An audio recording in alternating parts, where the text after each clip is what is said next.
Apa yang akan kamu lakukan jika melihat seseorang berpakaian petani masuk ke ban mewah?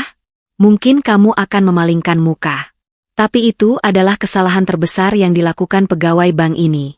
Mereka tidak tahu bahwa gadis yang mereka usir adalah pemilik saldo terbesar di cabang tersebut. Detik-detik ketika layar komputer berubah menjadi merah tanda bahaya, adalah momen yang paling memuaskan. Tonton terus untuk melihat akhir yang tak terduga. Debu jalanan bercampur dengan keringat yang mengalir deras di pelipis Sari. Gadis muda itu mempercepat langkahnya, sama sekali tidak mempedulikan tatapan aneh dari orang-orang berpakaian rapi yang berpapasan dengannya di trotoar pusat kota. Penampilannya siang itu memang sangat mencolok, tapi bukan dalam artian yang baik.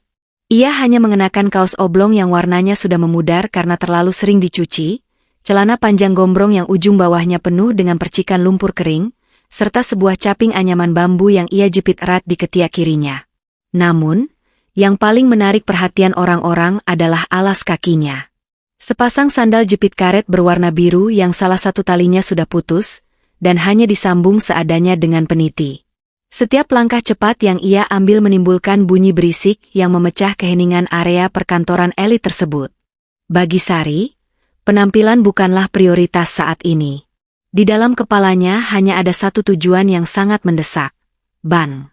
Ia harus segera sampai di sana dan menyelesaikan urusannya sebelum jam operasional istirahat siang dimulai.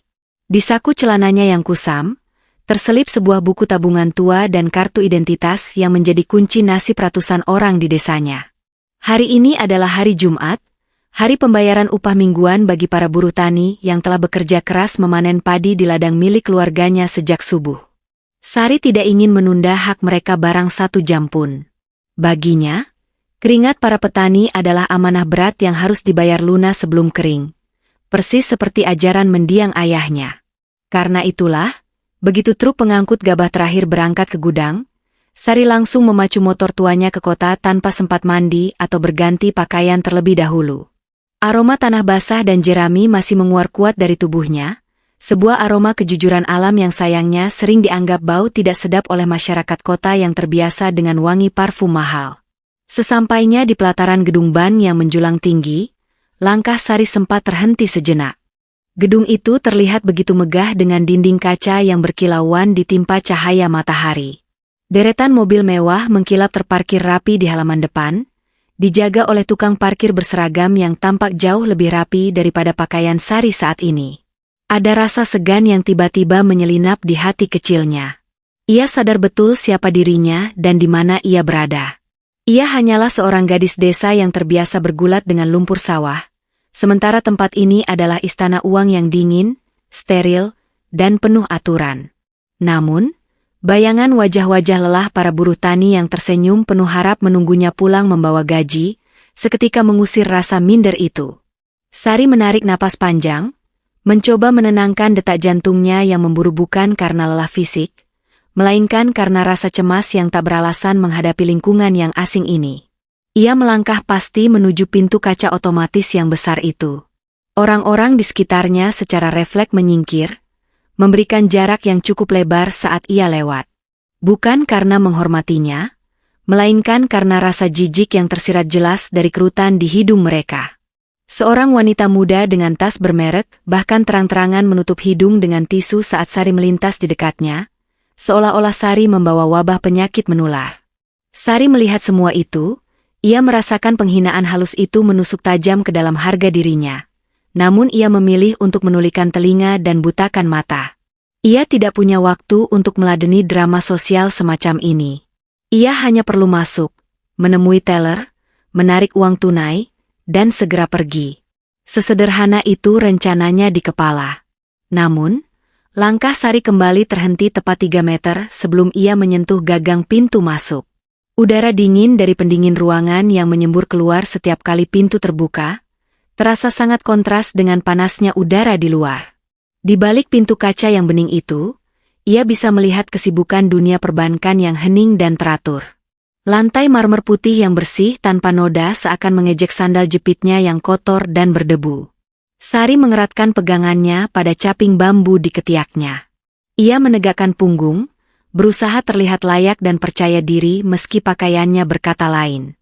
Ia bersiap melangkah masuk, sama sekali tidak menyadari bahwa sepasang mata tajam dari balik seragam security di dalam sana sudah mengawasinya dengan tatapan penuh curiga sejak ia menapakkan kaki di area parkir. Tatapan itu bukan tatapan ramah yang menyambut nasabah, melainkan tatapan seekor elang yang siap menyambar mangsa yang dianggap pengganggu ketertiban.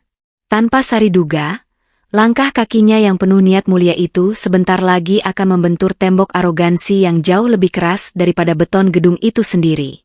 Sari baru saja hendak mendorong pintu kaca yang berat itu, ketika sebuah tangan besar berseragam safari biru tua tiba-tiba terulur kaku di hadapannya. Gerakan itu begitu mendadak dan tegas, memaksa Sari menghentikan langkahnya dengan canggung hingga sandalnya berdecit nyaring di atas ubin teras yang licin. Jantungnya tersentak kaget. Di depannya kini berdiri seorang satpam bertubuh tegap dengan dada membusung, seolah sengaja memblokir seluruh akses masuk. Nametak di dadanya berkilau tertimpa cahaya matahari, bertuliskan nama, Herman.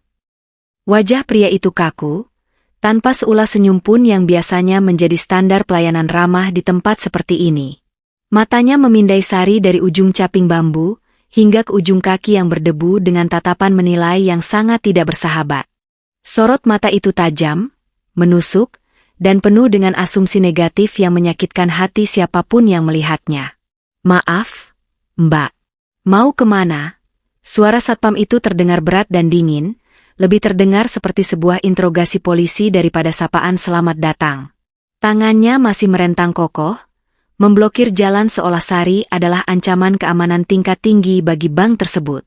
Sari menelan ludah, mencoba menetralkan rasa gugup yang mendadak menyerang. Ia mengeratkan pelukannya pada caping di ketiak, berusaha tetap tenang meski diperlakukan seperti penyusup. Dengan sopan, ia mencoba tersenyum kecil, berharap bisa mencairkan ketegangan yang tiba-tiba membeku di udara siang itu. "Saya mau masuk, Pak. Mau ke teller sebentar. Ada keperluan penting," jawab Sari dengan suara yang lembut namun jelas. Ia mencoba melangkah lagi ke samping, mengira satpam itu hanya sekadar bertanya prosedur standar keamanan. Namun, perkiraan Sari salah besar. Alih-alih menurunkan tangannya dan membukakan pintu dengan hormat, Pak Herman justru melangkah maju satu langkah, mendesak Sari untuk mundur menjauhi pintu otomatis tersebut. Wajahnya kini terlihat semakin masam, seolah jawaban Sari barusan adalah sebuah lelucon yang tidak lucu sama sekali. Ia menunjuk ke arah pakaian Sari dengan dagunya, sebuah gestur yang sangat tidak sopan dan merendahkan.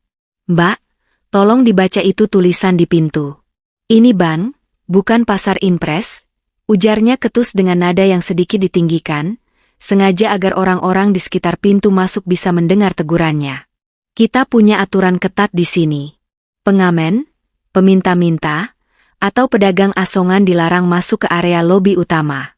Nanti lantai marmer di dalam jadi kotor semua kena lumpur dari sandal kamu itu. Lihat itu, noda tanah kering ada di mana-mana di celana kamu." Darah Sari berdesir panas naik ke wajahnya. Bukan karena marah, tapi karena rasa malu yang mendadak disiramkan ke atas kepalanya di depan umum. Beberapa nasabah lain yang berpakaian rapi dan hendak masuk terlihat berhenti sejenak, menonton adegan itu dengan tatapan geli bercampur kasihan, namun tak ada satupun yang berniat membela. Sari menarik napas dalam-dalam untuk menahan emosinya. Ia tahu penampilannya memang sangat lusuh hari ini, tapi dituduh sebagai pengemis atau pedagang asongan adalah penghinaan yang sudah kelewatan. Ia meraba saku celananya yang kusam, memastikan buku tabungan dan kartu identitasnya masih aman di sana. Benda itu adalah bukti sah bahwa ia punya hak yang sama dengan nasabah berdasi yang baru saja melenggang masuk tanpa ditanya sepatah kata pun. "Pak, saya bukan pengemis dan saya tidak jualan apa-apa di sini." Sari mencoba membela diri dengan nada yang masih ia jaga agar tetap rendah dan santun. Matanya menatap lurus ke mata satpam itu, mencoba menyalurkan kesungguhan hatinya. "Saya nasabah di bank ini, Pak. Saya mau ambil uang tunai. Ini urusan sangat mendesak menyangkut orang banyak. Tolong izinkan saya lewat sebentar saja." Pak Herman tertawa kecil, sebuah tawa meremehkan yang terdengar menyakitkan di telinga. Ia melipat kedua tangannya di dada. Posisinya kini benar-benar seperti tembok beton yang tak bisa ditembus oleh gadis kecil seperti Sari. Ia memandang Sari dari atas ke bawah, seolah sedang melihat anak kecil yang sedang berbohong demi mendapatkan permen. Nasabah? Jangan ngarang cerita, Mbak. Nasabah di sini minimal setoran awalnya saja besar, bukan recehan. Kalau cuma mau tukar uang kecil atau sekadar mau ngadem, karena di luar panas, mending cari tempat lain saja. Jangan bikin sempit antrean di dalam. Kasihan nasabah beneran yang mau transaksi bisnis, kalau terganggu bau matahari dari baju kamu. Kalimat itu menampar logika Sari dengan keras. Nasabah beneran? Batinnya menjerit protes. Apa definisi nasabah yang benar menurut Satpam ini? Apakah hanya mereka yang memakai jas licin, bersepatu mengkilap, dan membawa tas kulit mahal? Padahal uang yang tersimpan di dalam brankas bank ini tidak pernah membedakan siapa pemiliknya. Apakah seorang pejabat tinggi atau seorang petani desa? Uang tetaplah uang, nilainya sama. Sari merasa dadanya mulai sesak oleh ketidakadilan yang terpampang nyata di depan matanya. Namun, waktu terus berjalan cepat, dan bayangan wajah para petani yang menunggu gajinya di desa membuat Sari harus menekan egonya dalam-dalam. Ia tidak boleh menyerah dan pulang dengan tangan kosong hanya karena dihadang oleh ego seorang penjaga pintu yang salah paham. Pak, tolong jangan lihat dari pakaian saya saja. Sari memohon sekali lagi, kali ini dengan nada yang lebih tegas dan mendesak. Saya benar-benar perlu transaksi sekarang juga. Kalau Bapak tidak percaya, Bapak bisa antar saya ke dalam. Cek saja saldo saya dulu di komputer. Saya tidak minta apa-apa selain hak saya sebagai nasabah untuk dilayani. Pak Herman mendengus kasar, tampak mulai kehilangan kesabaran sepenuhnya. Wajahnya memerah karena merasa otoritasnya ditantang oleh gadis kampung yang menurutnya keras kepala ini. Ia mengibaskan tangannya di udara seolah sedang mengusir lalat yang mengganggu. Saya bilang tidak. Ya tidak. Kamu ini ngeyel sekali dibilangin baik-baik. Sudah, sana minggir. Jangan halangi jalan orang kaya mau lewat. Kalau kamu tetap maksa masuk dan bikin lantai kotor, saya yang kena tegur atasan nanti. Paham kamu? Mundur sekarang atau saya panggil teman saya. Ancaman itu menggantung di udara, membuat Sari sadar bahwa pintu kaca di depannya kini terasa lebih jauh dari sebelumnya. Perdebatan sengit di depan pintu kaca itu akhirnya menarik perhatian terlalu banyak orang. Pak Herman, yang mulai risih karena beberapa nasabah penting yang baru turun dari mobil mewah, mulai menoleh ke arah keributan, akhirnya mendengus kasar. Ia melirik jam tangannya dengan gusar, lalu menatap Sari dengan sorot mata yang penuh peringatan tajam. Ya sudah, masuk sana. Tapi ingat satu hal, jangan berani-berani duduk di sofa empuk ruang tunggu. Celana kotormu itu bisa bikin noda yang susah hilang. Kamu cuma boleh berdiri di pojokan dekat pilar itu, jangan keluyuran kemana-mana. Kalau sampai ada nasabah yang komplain karena bau atau merasa terganggu, detik itu juga saya seret kamu keluar tanpa ampun. Paham? Sari tidak menjawab dengan kata-kata, ia hanya mengangguk pelan sebagai tanda persetujuan yang terpaksa. Celah sempit pertahanan itu akhirnya terbuka. Dengan langkah cepat namun sangat hati-hati, ia menyelinap masuk melewati pintu kaca otomatis yang mendesing pelan di belakang punggungnya. Begitu kakinya memijak lantai marmer di dalam lobi, atmosfer seketika berubah drastis. Hawa dingin dari pendingin ruangan sentral langsung menampar kulitnya yang lengket oleh keringat, memberikan sensasi sejuk yang menusuk tulang namun melegakan fisik. Suara bising debu jalanan seketika lenyap, digantikan oleh keheningan yang intimidatif, hanya diisi oleh bunyi ketikan keyboard yang ritmis dan denting halus mesin penghitung uang. Namun, kenyamanan fisik itu harus dibayar mahal dengan tekanan batin yang jauh lebih menyiksa. Kehadiran Sari di tengah kemewahan lobi bank itu, bagaikan noda tinta hitam yang jatuh di atas kain sutra putih bersih. Sangat mencolok, asing, dan dianggap merusak pemandangan sempurna di sana. Aroma tanah basah dan jerami yang menguar dari pakaiannya perlahan menyebar, bertabrakan dengan wangi parfum mahal dan aroma kopi segar yang disajikan untuk nasabah prioritas. Satu persatu kepala mulai menoleh ke arahnya. Bukan tatapan ramah yang menyambut, melainkan sorot mata penuh selidik yang menghujam tajam dari segala penjuru. Seorang ibu parubaya dengan perhiasan emas bergelantungan di lehernya, yang duduk paling dekat dengan pintu masuk, secara refleks menarik tas tangan bermereknya ke dalam pelukan erat. Gerakan itu begitu impulsif dan kasar, seolah-olah Sari adalah pencopet pasar yang siap menyambar barang berharga itu kapan saja. Sari melihat gerakan itu dari sudut matanya, dan rasanya seperti ada jarum halus yang menusuk ulu hatinya. Ia menundukkan wajah sedikit, mencoba menyembunyikan rasa perih yang menjalar, namun ia tetap memaksa kakinya melangkah menuju mesin pencetak nomor antrean. Setiap langkah sandalnya yang berdecit di lantai licin terasa sangat bising di telinganya sendiri, seakan menjadi alarm bagi semua orang untuk terus menatapnya dengan jijik. Saat Sari mendekati mesin antrean, seorang pria muda berjas rapi yang baru saja hendak menekan tombol layar sentuh, tiba-tiba membatalkan niatnya. Ia melangkah mundur 2 langkah besar dengan wajah mengerut. Pria itu mengibaskan tangannya di depan hidung secara demonstratif, lalu menatap Sari dengan ekspresi merendahkan yang tidak ditutup-tutupi. Ia memilih membiarkan Sari mengambil nomor lebih dulu, bukan karena sopan santun, melainkan karena ia tidak sudi berdiri dalam radius 1 meter dengan gadis desa yang dianggapnya polusi udara itu. Sari menelan ludah yang terasa pahit, tangannya sedikit gemetar saat menekan tombol layanan teller. Selembar kertas antrean keluar, nomor A015, angka yang menjadi satu-satunya pegangan legal baginya untuk berada di tempat itu. Sesuai perintah satpam tadi, Sari tidak berani melangkah menuju deretan kursi tunggu empuk yang berjejer rapi. Ia sadar diri, noda lumpur di ujung celananya memang tidak pantas bersentuhan dengan kemewahan itu. Akhirnya, ia memilih berdiri mematung di sudut ruangan yang paling gelap, menyandarkan punggungnya ke dinding dingin di balik sebuah pot tanaman hias besar. Dari sana, ia bisa merasakan dirinya benar-benar terasing. Di sekelilingnya, bisik-bisik mulai terdengar samar namun nadanya jelas mencemooh. Sari memeluk caping bambunya erat-erat di dada, menjadikannya tameng terakhir untuk melindungi sisa harga dirinya yang terus digerus oleh tatapan sinis orang-orang berdasi itu. Namun, ujian kesabaran Sari ternyata belum selesai, karena nomor antreannya sebentar lagi akan dipanggil oleh seseorang yang jauh lebih ketus daripada satpam di depan tadi. Suara panggilan elektronik, nomor antrean A015, silakan ke loket 2, akhirnya memecah lamunan Sari. Dengan langkah yang sedikit diseret agar sandalnya tidak berbunyi terlalu keras, ia meninggalkan sudut ruangan yang aman itu menuju meja customer service yang terletak paling ujung. Jantungnya berdegup kencang, bukan karena ia akan mengambil uang dalam jumlah besar, melainkan karena ia harus berhadapan langsung dengan manusia lain yang mungkin akan menghakiminya lagi. Di balik meja marmer yang tinggi dan mengkilap itu, duduk seorang petugas wanita muda dengan riasan wajah yang tebal dan sempurna.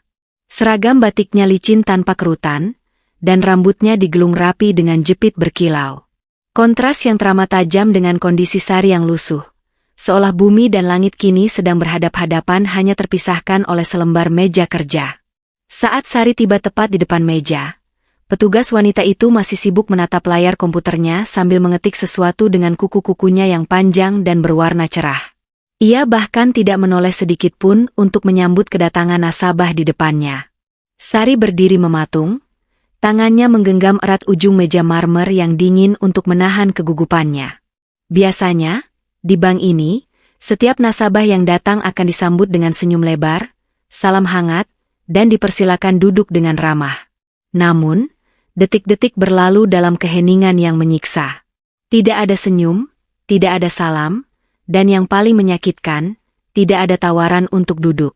Kursi empuk di depan meja itu dibiarkan kosong, seolah petugas itu enggan kursi tersebut diduduki oleh seseorang dengan celana penuh noda tanah seperti Sari.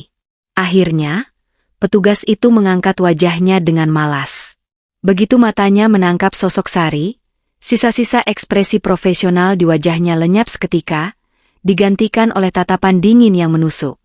Ia memindai penampilan Sari sekilas dengan sudut bibir yang sedikit rangkat jijik, lalu menghela napas panjang seolah kedatangan Sari adalah beban tambahan di hari kerjanya yang sibuk. Tanpa basa-basi, tanpa bertanya, apa yang bisa saya bantu? Petugas itu langsung melontarkan kalimat asumsi yang menyakitkan. Kalau mau tukar uang receh atau uang sobek, harusnya ke loket kasir di sebelah sana, bukan di sini, ujarnya ketus sambil menunjuk asal ke arah pojok ruangan tanpa menatap mata Sari. Dan pastikan uangnya sudah dipisah perpecahan dan diikat karet. Kita tidak punya waktu untuk menghitung uang koin satu persatu. Di sini antrean sedang ramai, jangan buang-buang waktu kami untuk transaksi recehan. Sari merasakan darahnya berdesir naik ke ubun-ubun. Tenggorokannya tercekat perih menahan rasa tersinggung.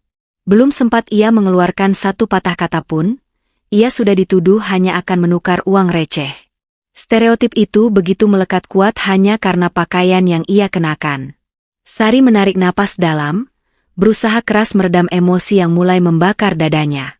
Ia tidak boleh marah, ia butuh uang itu cair sekarang juga untuk para petani yang sudah menunggu. Dengan tangan yang sedikit gemetar, Sari meletakkan buku tabungan tuanya yang sampulnya sudah agak terkelupas di atas meja, tepat di depan petugas yang angkuh itu. "Maaf, Mbak. Saya tidak mau tukar uang receh," jawab Sari dengan suara yang ia usahakan tetap tenang dan berwibawa, meski getaran kecewa terdengar jelas di sana. "Saya datang ke sini mau melakukan penarikan tunai dari rekening tabungan saya. Tolong diproses, karena saya sedang terburu-buru." Mendengar permintaan itu, petugas wanita itu justru mendengus geli, seolah baru saja mendengar lelucon konyol dari seorang anak kecil.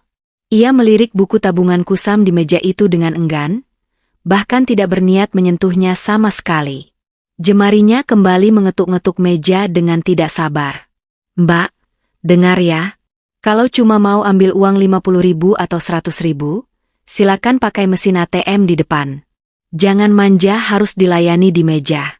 Prosedur kami jelas, meja CS dan teller ini diprioritaskan untuk transaksi nominal tertentu atau urusan administrasi penting. Saldo kamu cukup tidak buat ditarik, jangan sampai nanti pas dicek saldonya kosong, malah bikin malu antrean di belakang." Kata-kata itu bagaikan tamparan keras di pipi Sari. Ia diremehkan sedemikian rupa, dianggap tidak punya saldo, dan dituduh menghambat nasabah lain. Padahal, di dalam buku tabungan kusam itu tersimpan angka hasil kerja keras yang mungkin jauh lebih besar dari gaji petugas itu selama setahun. Namun, birokrasi yang dipersulit oleh prasangka buruk manusia ini benar-benar menjadi tembok tebal. Petugas itu kini kembali menatap layar komputernya, mengabaikan keberadaan Sari, berharap gadis desa itu sadar diri dan pergi dengan sendirinya karena malu. Tapi Sari tidak beranjak 1 inci pun. Kakinya terpaku kuat di lantai, tekadnya membaja. Ia tahu haknya, dan ia tidak akan mundur hanya karena tatapan sinis seorang pegawai yang lupa pada etika pelayanannya sendiri. Ketegangan di meja itu mulai memuncak, dan sebuah keributan kecil yang akan mengubah segalanya sudah di depan mata.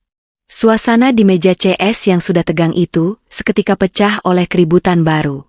Belum sempat Sari membuka mulut untuk membela diri atas tuduhan petugas, sebuah tangan kekar yang mengenakan jam tangan emas tiba-tiba mendorong bahunya dari samping dengan sangat kasar. Dorongan itu begitu kuat hingga membuat Sari terhuyung beberapa langkah ke belakang, nyaris menabrak tiang pembatas antrean.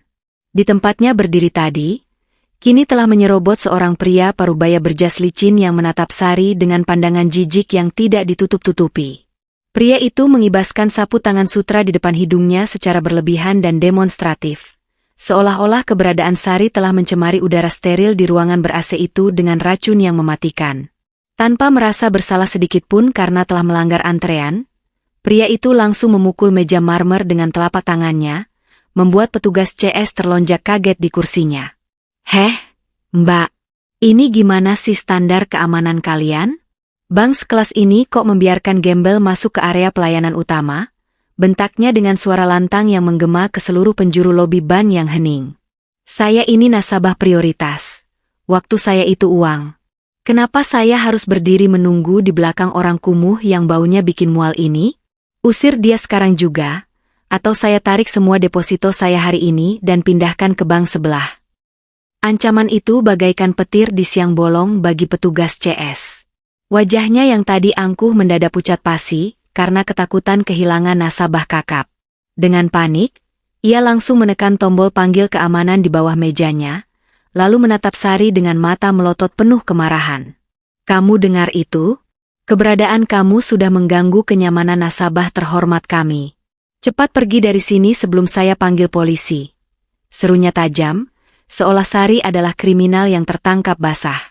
Detik berikutnya, "Pak Herman, Satpam yang tadi menghadang di depan, datang setengah berlari dengan wajah merah pada menahan amarah. Ia merasa kecolongannya mengizinkan Sari masuk adalah kesalahan fatal yang kini menjadi bumerang bagi karirnya. Tanpa banyak bicara dan tanpa mendengarkan penjelasan apapun, tangan besar satpam itu langsung mencengkeram lengan kecil Sari dengan kuat. Cengkeraman itu terasa menyakitkan hingga ke tulang. Namun rasa malu yang menjalar di dada Sari jauh lebih perih daripada sakit fisik manapun. Sudah saya peringatkan kan tadi di depan? Jangan bikin masalah. Hardik Pak Herman tepat di telinga Sari dengan napas memburu. Kamu itu dikasih hati minta jantung. Sekarang lihat, orang kaya marah gara-gara kamu. Ayo keluar. Pak Herman menarik tubuh Sari dengan kasar, memaksanya berbalik arah menuju pintu keluar. Sari berusaha mengerem langkahnya, tumit sandal jepitnya berdecit keras beradu dengan lantai marmer, menciptakan perlawanan fisik yang terlihat sia-sia di mata orang banyak. Di sekeliling mereka, puluhan pasang mata menatap kejadian itu sebagai tontonan gratis yang menghibur.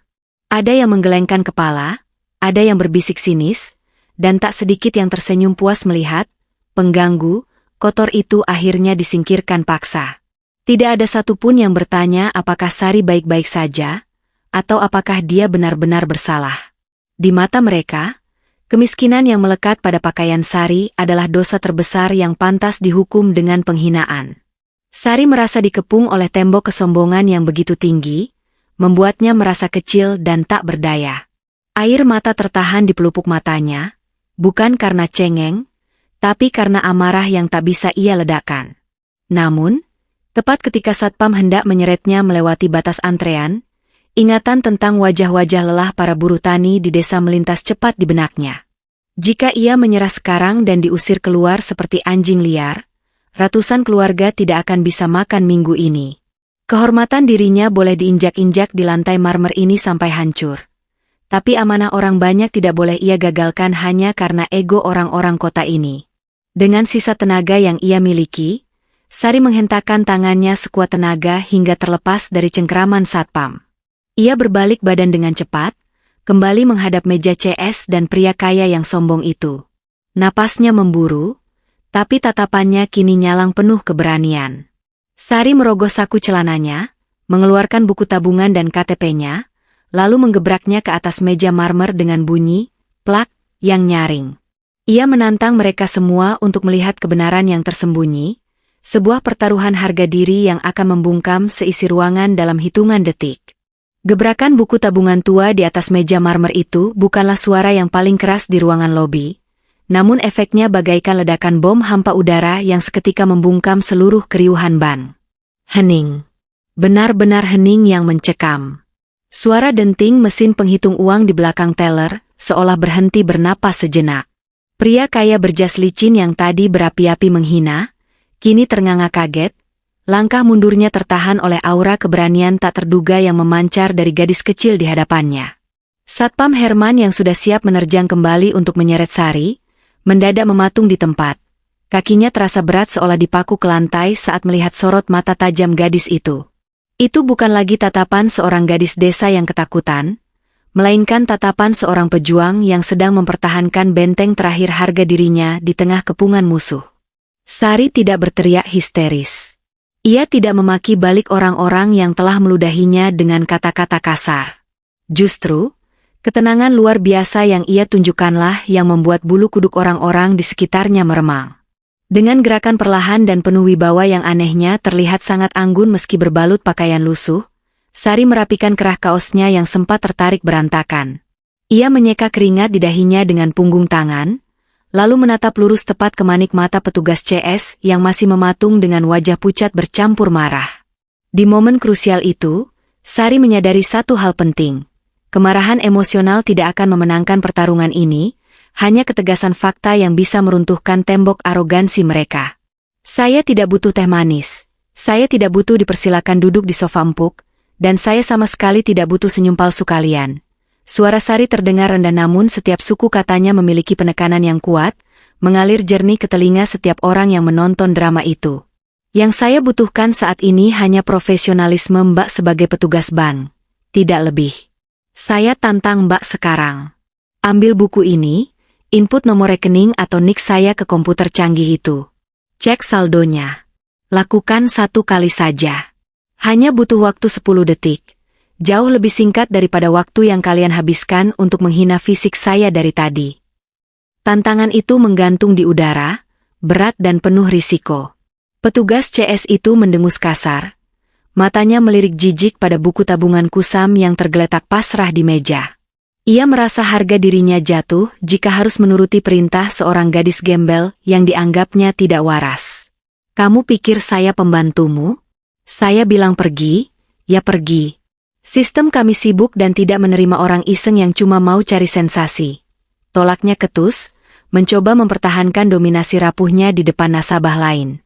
Namun Sari tidak goyah 1 inci pun.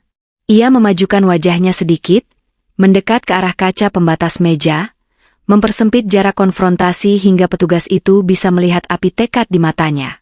Dengar baik-baik. Kalau setelah dicek ternyata saldo saya kosong atau tidak cukup untuk transaksi, saya bersumpah di depan semua orang ini, saya akan keluar dari sini merangkak. Saya akan mengepel jejak kaki saya sendiri dengan baju yang saya pakai ini, dan saya tidak akan pernah menginjakan kaki di bank ini lagi seumur hidup saya. Tapi, Sari menggantung kalimatnya, memberikan jeda yang mematikan. Kalau ternyata saya benar nasabah di sini dan saldo saya ada, apakah Mbak siap menanggung malu karena telah menolak melayani saya? Suasana semakin tegang dan tak nyaman. Pria kaya di samping Sari, yang mulai merasa bosan dan ingin drama ini segera berakhir agar urusannya cepat selesai, akhirnya ikut mendesak dengan nada tinggi. Sudah, Mbak, cek saja biar cepat. Biar bocah gila ini sadar diri, malu, lalu kita seret dia keluar ramai-ramai. Saya sudah muak lihat mukanya di sini. Serunya tidak sabar. Desakan dari nasabah prioritas itu, akhirnya mematahkan ego si petugas CS. Dengan wajah masam dan gerakan kasar yang disengaja, ia menyambar buku tabungan Sari menggunakan ujung jari telunjuk dan jempolnya, seolah benda itu berlumuran kuman penyakit yang mematikan. Baik, kalau kamu mau dipermalukan sedemikian rupa di depan umum, saya kabulkan permintaan bodohmu. Gerutunya sambil membanting buku itu ke samping keyboard. Dengan malas dan penuh amarah, jari-jarinya mulai menarik kaku di atas tombol angka, menginput deretan nomor rekening Sari 1 persatu. Tap, tap, tap. Bunyi keyboard itu terdengar seperti hitungan mundur menuju sebuah eksekusi mati. Sari berdiri tegak, napasnya tertahan di dada. Ia tahu persis apa yang ada di dalam rekening itu, tapi ketegangan menunggu detik-detik pembuktian terasa begitu menyiksa dan lambat. Di belakangnya, Satpam Herman sudah meremas pentungannya, tersenyum sinis menunggu momen untuk membuang Sari keluar layaknya sampah tak berguna. Tak ada satupun dari mereka yang menduga bahwa tombol Enter yang akan ditekan sedetik lagi itu akan menjadi pemicu kiamat kecil yang membalikkan nasib mereka 180 derajat. Tombol Enter itu akhirnya ditekan dengan satu hentakan kasar yang penuh emosi. Bunyi tak yang nyaring dari keyboard mengakhiri segala perdebatan, seolah menjadi palu hakim yang mengetuk vonis final. Petugas CS itu menyilangkan tangannya di dada dengan angkuh, menyandarkan punggung ke kursi empuknya sambil membuang muka ke arah lain. Ia bahkan sudah menyiapkan senyum sinis dan kalimat pengusiran yang paling pedas di ujung lidahnya, yakin 100% bahwa layar di hadapannya akan menampilkan pesan, saldo tidak cukup, atau rekening tidak aktif. Di belakang Sari, Satpam Herman sudah maju selangkah, tangannya terangkat siap mencengkeram bahu gadis itu lagi, sementara si nasabah kaya di sampingnya mendengus tidak sabar, menunggu momen hiburan ketika gadis kumuh itu dipermalukan habis-habisan dan diseret keluar layaknya sampah. Namun, skenario kemenangan yang sudah tersusun rapi di kepala mereka hancur berantakan hanya dalam hitungan detik.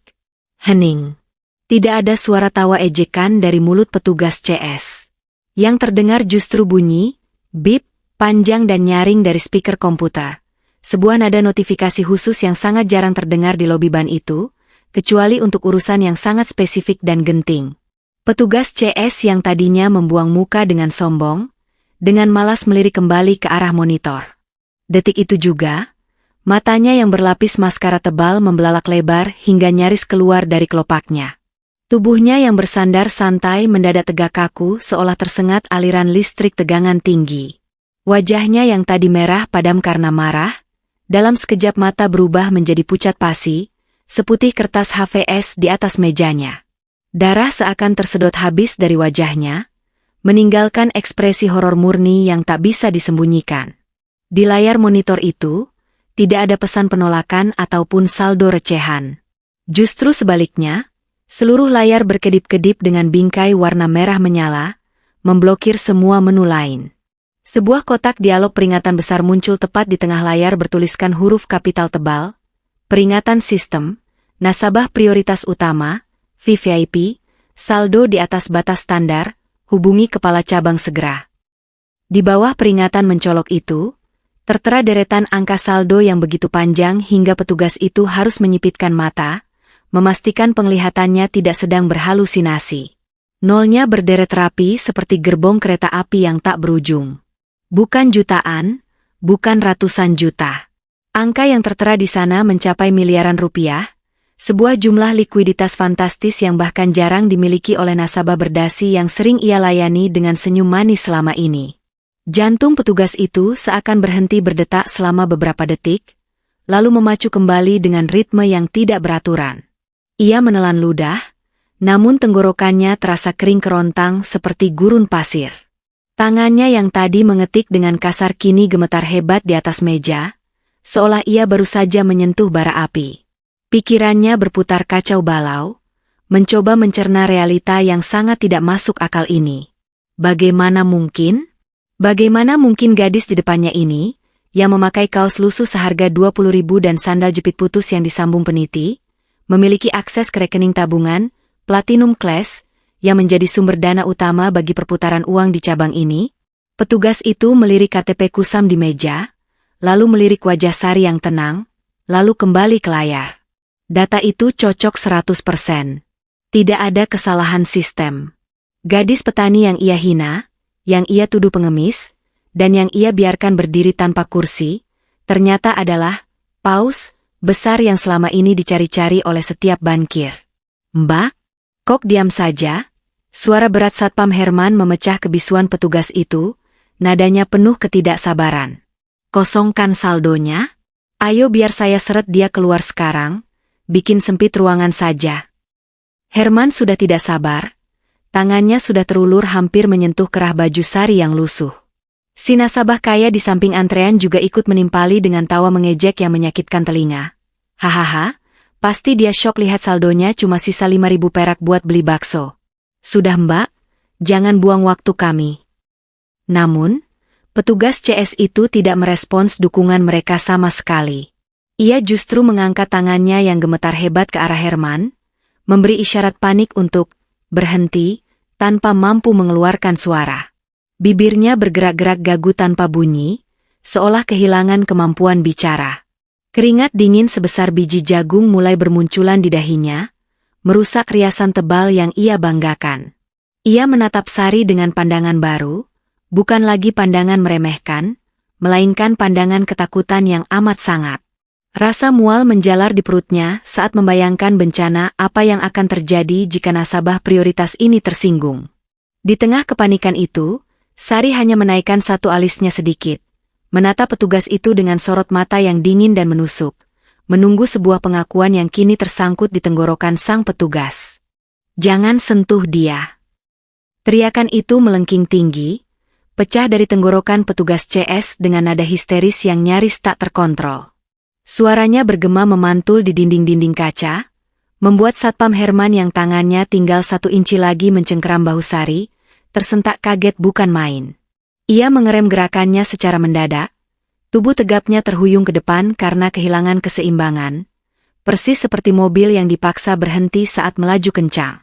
Pentungan hitam di pinggangnya bergoyang liar, seirama dengan detak jantungnya yang mendadak kacau. Herman menoleh cepat ke arah meja CS dengan wajah bingung bercampur kesal. Ia mengira petugas itu sedang bercanda atau salah minum obat. Kenapa tiba-tiba ia dilarang menyeret gembel ini keluar? Bukankah itu yang mereka inginkan sejak tadi? Namun, kemarahan di wajah Herman seketika luntur saat melihat kondisi rekan kerjanya itu. Petugas CS itu kini berdiri dari kursinya dengan kaki yang tampak goyah. Kedua tangannya terangkat ke udara, telapaknya terbuka lebar mengarah ke Herman, seolah sedang menahan sebuah bencana besar yang akan menimpa mereka. Wajah wanita itu bukan hanya pucat, tapi seputih mayat. Matanya terbelalak lebar, menatap Herman dengan sorot memohon yang penuh keputusasaan. Jangan kasar, Pak Herman, desisnya dengan suara yang tercekat di tenggorokan. Bapak lihat sini dulu. Lihat layar ini. Demi Tuhan, Pak, lihat dulu. Herman mengerutkan kening, rasa curiga mulai menyusup di benaknya. Dengan langkah ragu namun penasaran, ia meninggalkan posisinya di belakang Sari dan melangkah memutari meja marmer itu. Ia membungkuk sedikit, menyipitkan matanya ke arah monitor komputer yang masih berkedip-kedip merah. Di detik pertama, ia hanya melihat deretan angka yang panjang. Namun di detik kedua, saat otaknya berhasil menerjemahkan arti dari jumlah nol yang berderet rapi itu, lutut Herman terasa lemas seketika. Tulang-tulangnya serasa dilolosi satu persatu. Ia harus berpegangan kuat pada pinggiran meja agar tubuh besarnya tidak ambruk ke lantai. Ini error sistem kan? Mbak, bisik Herman dengan suara parau yang gemetar. Wajah garangnya yang tadi begitu intimidatif kini lenyap tak berbekas, digantikan oleh ekspresi ketakutan murni layaknya seorang anak kecil yang ketahuan memecahkan guci antik mahal. Mana mungkin gembel ini punya. Herman tidak sanggup melanjutkan kalimatnya. Kata-kata itu tersangkut di tenggorokan saat ia melihat status, nasabah prioritas utama, terpampang jelas dengan huruf tebal. Itu adalah kategori nasabah dewa, orang-orang yang sekali batuk saja bisa membuat pimpinan cabang berlari membawakan air minum. Dan ia, seorang satpam biasa, baru saja membentak, menghina, dan nyaris menyeret fisik nasabah dewa itu di depan umum. Keringat dingin sebesar biji jagung mulai bermunculan di dahi Herman, mengalir deras membasahi kerah seragamnya. Ia menelan ludah yang terasa seperti menelan batu kerikil tajam. Bayangan surat pemecatan, kehilangan pekerjaan, dan tuntutan hukum seketika menari-nari di pelupuk matanya. Ia dan petugas CS itu kini saling berpandangan dalam kebisuan horor, berbagi ketakutan yang sama. Mereka sadar, mereka baru saja menggali kuburan karir mereka sendiri dengan sangat dalam. Di sisi lain meja, si nasabah kaya yang sombong tadi mulai merasa diabaikan. Ia tidak bisa melihat layar komputer. Jadi ia tidak mengerti kenapa dua pegawai bank itu tiba-tiba mematung seperti patung lilin. "Hei, kalian ini kenapa malah bengong?" bentaknya sambil memukul meja lagi, kali ini lebih keras. "Kenapa satpam malah diam saja? Cepat seret dia. Saya sudah telat rapat gara-gara drama sampah ini." Biasanya, Herman akan langsung sigap merespons perintah nasabah berjas itu. Tapi kali ini, Herman justru menoleh ke arah pria itu dengan tatapan kosong, seolah pria itu adalah makhluk asing yang berbicara bahasa planet lain. Herman tidak peduli lagi dengan nasabah berjas itu. Prioritas hidupnya sekarang hanyalah menyelamatkan lehernya sendiri dari kemurkaan gadis kecil di depannya. Sari, yang sejak tadi hanya diam mengamati perubahan drastis di wajah kedua penindasnya, akhirnya memecah keheningan mencekam itu. Ia tersenyum tipis, sebuah senyuman yang sangat dingin dan penuh arti. Ia memajukan tubuhnya sedikit, menatap lurus ke arah petugas CS yang masih gemetar. "Jadi bagaimana, Mbak?" tanya Sari dengan nada suara yang sangat santai, namun terdengar bagaikan petir di telinga para staf. "Apakah saldo saya cukup? Atau saya harus pergi sekarang juga seperti yang diperintahkan Bapak Satpam tadi? Saya bisa lo pindah ke bank di seberang jalan sekarang juga." Sepertinya mereka akan senang menerima dana segar sebesar ini untuk tutup buku akhir bulan. Kalimat itu bagaikan vonis mati. "Jangan, Bu. Jangan," seru petugas CS itu panik setengah mati. Ia sampai tersandung kakinya sendiri saat berusaha memutari meja untuk mendekati Sari. Panggilan, "kamu," yang kasar seketika berubah menjadi "Bu," yang penuh hormat dan ketakutan. "Mohon maafkan kami, Bu. Ini salah paham besar. Tolong jangan pergi, Bu. Sistem kami, mata kami yang buta." Petugas itu tergagap parah. Tangannya gemetar mencoba meraih tangan Sari untuk menyalaminya. Tapi ia tidak berani menyentuh kulit gadis itu, karena merasa dirinya terlalu kotor oleh dosa prasangka. Herman pun ikut panik. Tubuh tegapnya kini membungkuk dalam-dalam, gestur tubuh yang sangat kontras dengan arogansinya 5 menit lalu. Maafkan saya, Nyonya. Saya benar-benar tidak tahu. Saya pikir tadi. Herman kehabisan kata-kata. Alasan apapun yang ia ucapkan sekarang hanya akan terdengar bodoh. Suasana di lobi bank itu berbalik 180 derajat. Sang pemburu kini menjadi buruan yang ketakutan, dan sang mangsa kini memegang kendali penuh atas nasib mereka. Namun, kepanikan mereka belum mencapai puncaknya, karena notifikasi merah di layar komputer itu ternyata juga mengirimkan sinyal bahaya langsung ke ruangan paling keramat di gedung itu, ruangan kepala cabang. Di lantai 2 gedung ban yang sunyi dan steril itu, Pak Gunawan sedang menikmati kopi siangnya dengan tenang. Sebagai kepala cabang, hari-harinya biasanya diisi dengan menandatangani dokumen dan menerima tamu-tamu penting di sofa kulitnya yang empuk. Namun, ketenangan itu hancur berkeping-keping tepat ketika jam dinding menunjuk pukul 1 siang lewat sedikit. Bukan karena gempa bumi, melainkan karena bunyi alarm notifikasi yang melengking nyaring dari komputer pribadinya. Itu bukan bunyi notifikasi email biasa. Itu adalah bunyi kode merah, sebuah sinyal darurat otomatis yang hanya akan berbunyi jika ada nasabah kelas Paus, pemilik saldo super jumbo, yang rekeningnya sedang diakses dalam situasi yang tidak wajar atau berpotensi melakukan penarikan dana besar-besaran secara tiba-tiba. Pak Gunawan tersedak kopinya. Jantungnya serasa berhenti berdetak saat matanya menangkap pop-up merah yang berkedip ganas di layar monitornya.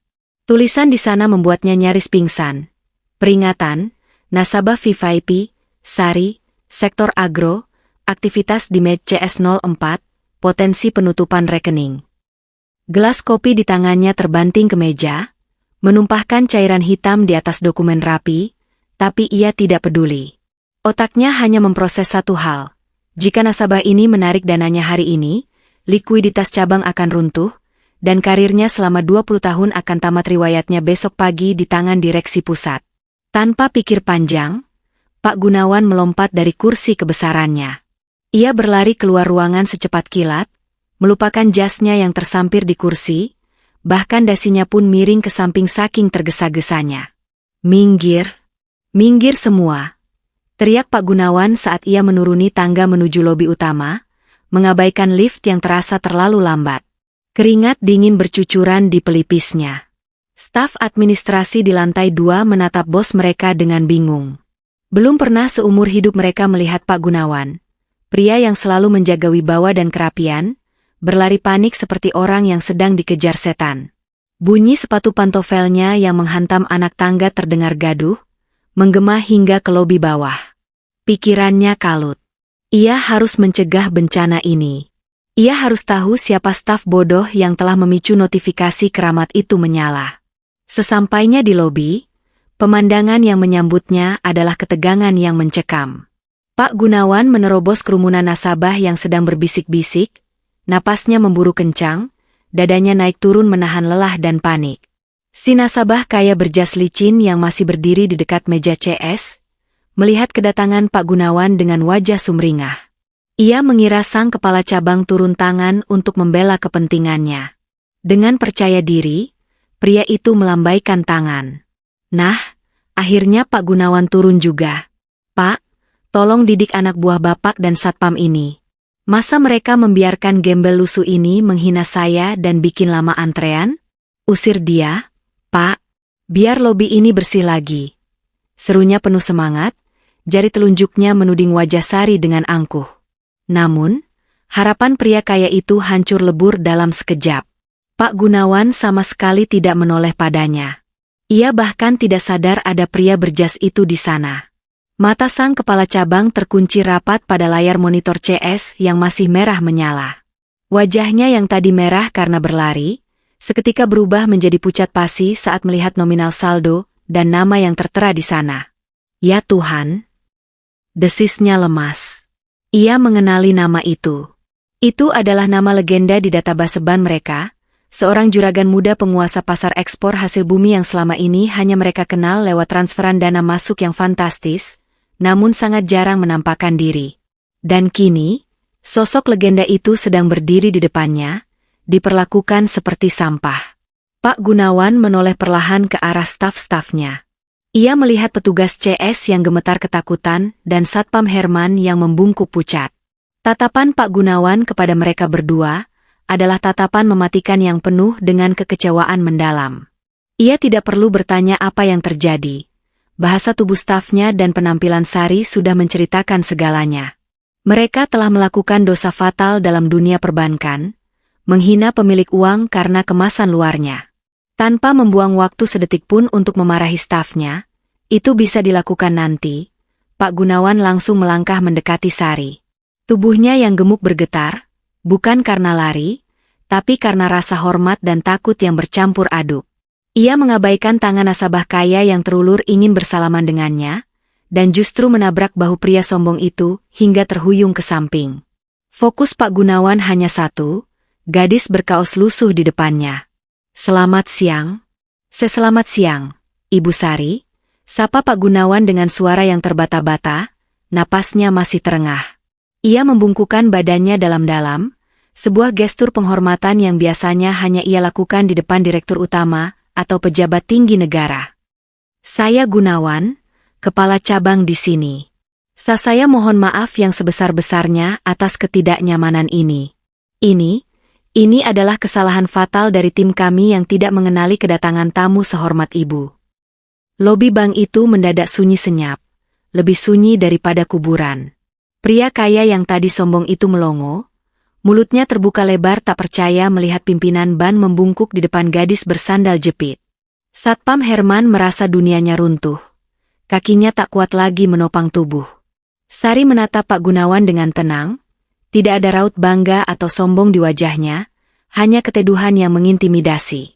Ia menepuk pelan debu di celananya, lalu menatap mata sang kepala cabang lekat-lekat. "Pak Gunawan," ucap Sari pelan namun tajam, "saya cuma mau ambil gaji untuk buruh tani saya. Tapi sepertinya uang saya di sini dianggap tidak berlaku karena baju saya bau tanah. Apa saya harus pindahkan semua uang ini ke bank sebelah sekarang juga biar Bapak percaya?" Pertanyaan itu diucapkan dengan nada datar. Namun efeknya membuat Pak Gunawan merasa seolah lehernya sedang diletakkan di bawah mata pisau guillotine yang siap jatuh kapan saja. Kalimat ancaman Sari barusan sukses membuat tulang-tulang Pak Gunawan terasa dilolosi satu persatu. Wajahnya yang pucat kini berubah menjadi abu-abu, seolah nyawanya baru saja dicabut separuh. "Jangan, Bu. Saya mohon dengan sangat. Demi Tuhan, jangan lakukan itu," serunya dengan suara yang nyaris pecah karena histeria.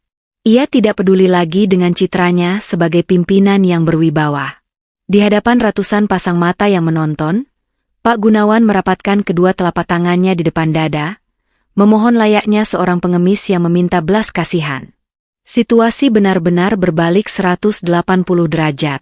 Jika 10 menit yang lalu Sari yang dianggap pengemis, kini orang paling berkuasa di gedung itulah yang sedang mengemis ampunan di hadapan gadis bersandal jepit. Pak Gunawan kemudian memutar tubuhnya, berbalik menatap Herman dan petugas CS dengan sorot mata yang menyala-nyala karena murka. Urat-urat lehernya menonjol keluar saking tegangnya. "Kalian berdua, apa kalian sadar apa yang baru saja kalian lakukan?" Bentaknya menggelegar, membuat kaca-kaca jendela seolah ikut bergetar. "Kalian baru saja mengusir Ibu Sari, eksportir hasil bumi terbesar yang menjadi pilar utama keuangan di wilayah ini. Gaji kalian, bonus tahunan kalian, bahkan listrik yang menyalakan AC dingin di ruangan ini, sebagian besar berasal dari perputaran uang bisnis beliau. Dan kalian memperlakukannya seperti kriminal hanya karena beliau tampil sederhana. Di mana otak kalian?" Herman menunduk begitu dalam hingga dagunya menyentuh dada. Tubuh besarnya menggigil hebat seperti anak kecil yang ketahuan mencuri. Petugas CS itu sudah menangis tanpa suara. Air matanya luntur merusak bedak tebalnya menjadi cemong yang menyedihkan. Ia meremas roknya kuat-kuat, menyadari bahwa karir yang ia bangun bertahun-tahun mungkin tamat detik ini juga hanya karena kesombongan sesaat. Penyesalan itu datang terlambat dan menghantam mereka dengan sangat telak. Melihat Pak Gunawan memarahi stafnya, pria kaya berjas licin yang tadi sombong mencoba menyela, masih tidak terima egonya dilukai dan merasa diabaikan. Tapi Pak Gunawan, Bapak lihat sendiri penampilannya. Mana mungkin gembel ini? Belum selesai ia bicara, Pak Gunawan langsung memotongnya dengan gerakan tangan yang kasar, membungkam mulut pria itu seketika. Diam Anda! Hardik Pak Gunawan tanpa rasa takut sedikitpun, mengabaikan fakta bahwa pria itu juga nasabah. Penampilan Ibu Sari mungkin sederhana, jauh dari kemewahan palsu. Tapi nilai aset, kontribusi, dan kepribadian beliau jauh lebih berkelas daripada jas mahal yang Anda pakai tapi tidak punya sopan santun. Kalau Anda tidak suka satu ruangan dengan nasabah VVIP kami hanya karena penampilan fisik, pintu keluar ada di sana. Silakan cari bank lain yang memelihara kesombongan. Pria berjas itu ternganga lebar. Wajahnya merah pada menahan malu yang luar biasa. Ia sadar ia baru saja kalah telak di kandang lawan. Dengan langkah canggung dan diiringi tatapan mencemooh dari nasabah lain yang mulai berpihak pada Sari, ia mundur perlahan dan menyelinap pergi, menghilang di balik pintu keluar dengan kepala tertunduk dalam. Sari menghela napas panjang melihat keributan itu. Ia tidak merasa bangga melihat orang lain dimarahi, ia justru merasa lelah. Ia tidak gila hormat. Ia hanya ingin dihargai sebagai manusia yang setara. Sudah, Pak. Tidak perlu drama berlebihan. Potong Sari dengan nada dingin namun tenang, menghentikan omelan Pak Gunawan yang masih berapi-api. Saya kesini bukan untuk melihat pertunjukan Bapak memarahi bawahan. Saya kesini untuk mengambil hak ratusan petani saya yang sedang menunggu di ladang. Mereka butuh makan hari ini, Pak. Jadi, bisa tolong proses uang saya sekarang? Atau saya harus menunggu Bapak selesai pidato dulu? Pertanyaan menohok itu menyentak kesadaran Pak Gunawan. Ia tersadar bahwa ia sedang membuang waktu berharga seorang nasabah super penting. Oh, tentu. Tentu saja, Bu. Maafkan kelancangan saya, jawabnya gugup sambil menyeka keringat di dahinya dengan lengan jas. Mari, Bu. Mari saya layani sendiri di ruangan VIP. Tidak perlu antre, tidak perlu berdiri di sini. Saya yang akan urus semuanya pribadi. Dengan tangan yang masih gemetar, Pak Gunawan mempersilakan Sari lewat, membungkuk memberi jalan layaknya seorang pelayan keraton menyambut ratu. Sari melangkah maju dengan pasti. Sandal jepitnya kembali berdecit di lantai marmer, namun kali ini tidak ada satu orang pun yang berani merasa terganggu. Saat Sari melintas di depan Herman dan petugas CS yang masih menunduk ketakutan, aroma tanah basah dan keringat yang tadi mereka hina, kini terasa seperti aroma kekuasaan yang membuat mereka segan bahkan untuk sekadar bernapas. Sari mengikuti langkah Pak Gunawan menuju ruangan kaca kedap suara yang mewah, meninggalkan lobi yang masih hening dalam kekaguman dan penyesalan massal. Namun, sebelum pintu ruangan VIP tertutup rapat, Sari masih memiliki satu pesan terakhir yang akan menjadi pelajaran seumur hidup bagi semua orang di sana. Di dalam ruangan VIP yang senyap dan berbau aromaterapi lavender itu, suasana terasa jauh lebih mencekam daripada di lobi yang bising tadi. Pak Gunawan dengan tangan gemetar meletakkan secangkir teh hangat di meja kaca, mencoba memberikan pelayanan terbaik yang ia bisa. Namun, teh itu tak disentuh sama sekali. Di hadapannya, Sari duduk tenang sambil menatap tumpukan uang tunai yang baru saja dikeluarkan dari mesin penghitung. Di belakang Pak Gunawan, Satpam Herman dan petugas CS wanita itu berdiri menunduk di dekat pintu, tubuh mereka kaku seperti patung, tak berani mengangkat wajah sedikit pun setelah dipanggil masuk secara khusus oleh pimpinan mereka untuk menyaksikan momen ini. Mereka siap menerima caci maki atau surat pemecatan. Namun yang keluar dari mulut Sari justru sesuatu yang jauh lebih menampar daripada amarah. Pak Gunawan, suara Sari memecah keheningan, lembut namun tegas. Ia tidak menatap wajah sang kepala cabang, melainkan menatap tumpukan uang merah dan biru di atas meja. Jemarinya yang kasar dan berbekas tanah, menyentuh permukaan uang kertas itu dengan penuh rasa hormat. Bapak lihat uang ini? Baunya apek. Pak, tidak wangi seperti ruangan ini. Ini uang hasil keringat, hasil panas-panasan, hasil punggung yang pegal mencangkul seharian. Tapi anehnya, di bank ini, tumpukan kertas inilah yang menentukan apakah seseorang layak disenyum atau diusir seperti binatang. Pak Gunawan terdiam, lidahnya keluh. Keringat dingin kembali mengalir di pelipisnya. Ia ingin menyela, ingin membela diri, tapi kata-kata gadis muda itu memaku mulutnya rapat-rapat. Sari kemudian menoleh perlahan ke arah Herman dan petugas CS yang berdiri gemetar di pojok ruangan. Tatapannya tidak mengandung kebencian, melainkan rasa kasihan yang mendalam. "Mbak, Mas, saya tidak butuh kalian sujud minta maaf atau menangis ketakutan karena takut dipecat. Itu tidak akan mengembalikan sakit hati saya tadi. Saya cuma minta satu hal sederhana, tolong ubah cara pandang kalian." Sari berdiri perlahan, mengambil seikat uang dan mengangkatnya di depan wajah mereka. Uang ini bisa dimiliki siapa saja. Penjahat bisa punya uang, koruptor bisa punya uang, orang jahat bisa punya uang banyak. Tapi sopan santun, rasa hormat pada sesama manusia, itu barang mewah yang tidak bisa dibeli dengan saldo miliaran sekalipun. Hari ini saya datang pakai sandal jepit dan baju kotor. Kalian anggap saya sampah. Padahal, tanpa petani-petani kotor seperti kami, beras yang kalian makan di rumah itu tidak akan pernah ada.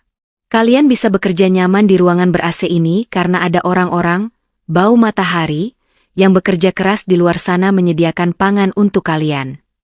Petugas CS itu tak kuasa lagi menahan tangisnya. Isak tangis pelan terdengar memecah keheningan.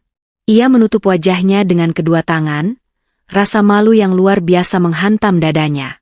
Ia sadar, selama ini ia telah menjadi robot yang hanya melayani angka, bukan melayani manusia.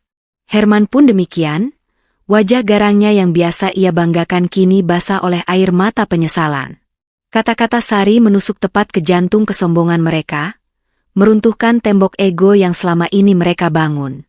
"Jangan pernah menilai orang dari apa yang melekat di badannya," lanjut Sari, suaranya sedikit bergetar menahan emosi. "Kalau saya datang pakai mobil mewah dan baju sutra, saya yakin Mbak pasti sudah membukakan pintu sambil membungkuk, kan? Itu artinya, yang Mbak hormati bukan sayanya, tapi harta saya. Sedih sekali rasanya kalau harga diri manusia cuma diukur dari kain yang dia pakai. Ingatlah, Pak, Bu, roda hidup itu berputar. Orang yang kalian usir hari ini, bisa jadi adalah orang yang akan menolong kalian besok. Dan orang yang kalian sembah-sembah karena mobil mewahnya, bisa jadi besok jatuh miskin dan butuh bantuan." Sari memasukkan tumpukan uang itu ke dalam tas kresek hitam lusuh yang ia bawa dari rumah, sebuah pemandangan kontras yang menyakitkan mata di ruangan mewah itu. Uang ratusan juta rupiah dibungkus plastik sampah, seolah menegaskan bahwa bagi Sari, uang hanyalah alat, bukan tujuan hidup. Ia mengikat plastik itu dengan simpul mati, lalu menatap Pak Gunawan yang masih menunduk malu. "Saya tidak akan memindahkan saldo saya ke bank lain, Pak Gunawan," ucap Sari tiba-tiba, membuat kepala cabang itu mendongak kaget dengan mata berbinar penuh harap. "Tapi dengan satu syarat, pastikan kejadian hari ini adalah yang terakhir kalinya. Jangan sampai ada orang kecil lain yang menangis pulang dari sini karena merasa dihinakan. Kalau saya dengar ada kejadian serupa, detik itu juga saya pastikan bank ini kehilangan nasabah terbesarnya selamanya." Pak Gunawan mengangguk cepat berkali-kali, nyaris membungkuk menyentuh lantai saking leganya. "Siap, Bu. Saya janji. Saya bersumpah atas nama jabatan saya, hal ini tidak akan terulang lagi. Terima kasih atas kebesaran hati Ibu." "Terima kasih banyak," ucapnya dengan suara parau. Suasana di ruangan itu berubah menjadi haru biru. Tidak ada lagi sekat antara si kaya dan si miskin, antara bos dan bawahan. Yang ada hanya sekumpulan manusia yang baru saja diajarkan kembali arti, menjadi manusia seutuhnya oleh seorang gadis desa bersandal jepit. Sari menghela napas lega, tugasnya selesai. Namun, saat ia melangkah menuju pintu keluar, sebuah kejutan kecil menantinya di luar ruangan VIP. Sesuatu yang akan menutup hari berat ini dengan senyuman tulus.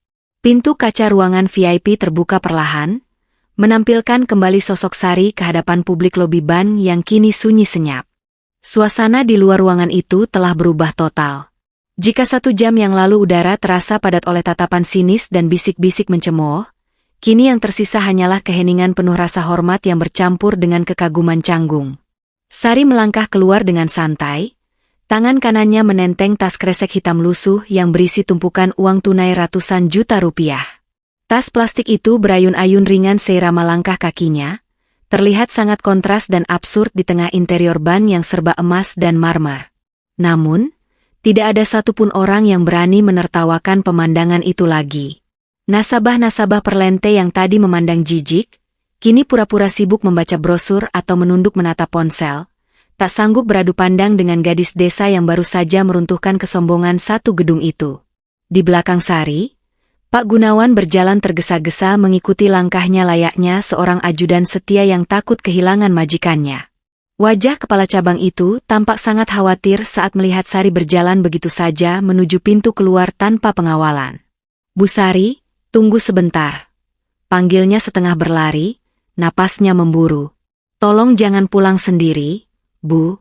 Itu uang tunai jumlahnya sangat besar. Sangat berbahaya kalau dibawa begitu saja cuma pakai plastik kresek. Biar saya siapkan mobil operasional ban untuk mengantar Ibu sampai ke desa. Kami punya mobil yang aman dan nyaman, ada AC-nya. Atau perlu saya panggil polisi untuk mengawal?" Sari menghentikan langkahnya tepat di tengah lobi. Ia berbalik, menatap Pak Gunawan yang tampak panik berlebihan. Senyum tipis tersungging di bibirnya, bukan senyum sinis, melainkan senyum geli yang tulus. "Pak Gunawan," jawabnya lembut, suaranya menggema di ruangan yang hening itu. "Terima kasih banyak tawarannya. Tapi kalau saya pulang ke kampung naik mobil mewah dikawal polisi, nanti tetangga dan buruh tani saya malah jantungan. Mereka nanti mengira saya ditangkap karena korupsi. Biarkan saya pulang seperti saat saya datang. Saya lebih tenang begini, tidak mencolok, dan tidak mengundang perhatian orang jahat. Penjahat biasanya mengincar orang yang pamer, bukan orang yang bawa kresek sampah seperti saya." Jawaban sederhana itu menohok hati siapa saja yang mendengarnya. Pak Gunawan terdiam, kehilangan kata-kata. Ia menyadari betapa kerdilnya pola pikirnya selama ini yang selalu mengukur keamanan dan kenyamanan dari fasilitas mewah. Sari kembali membalikkan badan, melanjutkan langkahnya menuju pintu keluar.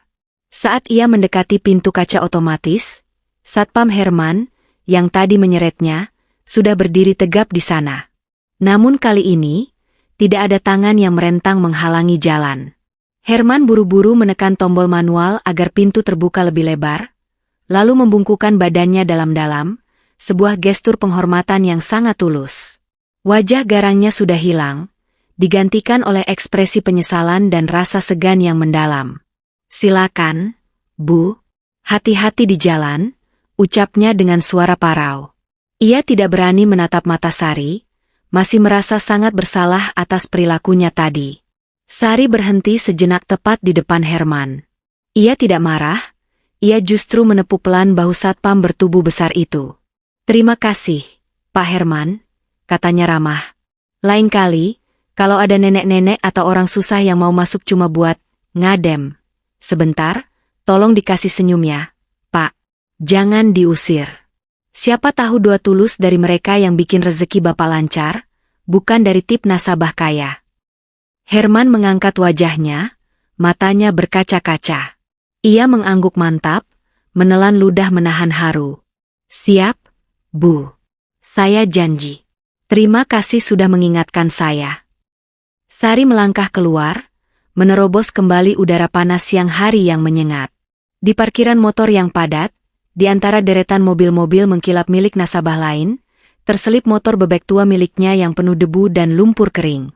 Sari dengan santai mencantolkan tas kresek berisi uang ratusan juta itu di stang motor bututnya, seolah isinya hanyalah sayuran dari pasar.